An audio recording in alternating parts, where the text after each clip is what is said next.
Total గా విశాఖపట్నం అభివృద్ధి చెందిందంటే steel plant వల్ల అనేక రకమైన స్టీల్ ఇండస్ట్రీస్ వచ్చాయి ఇక్కడ.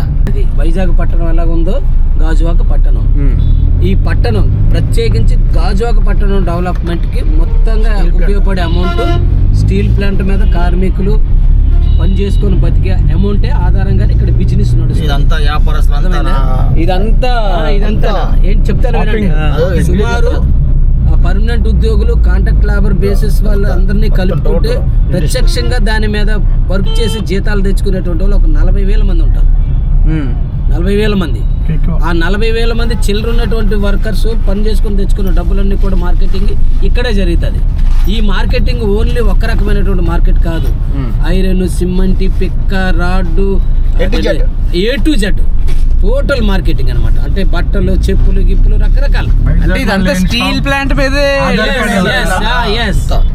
కారణం ఏంటంటే ఓన్లీ స్టీల్ ప్లాంట్ మెయిన్ గుడ్డుకాయ.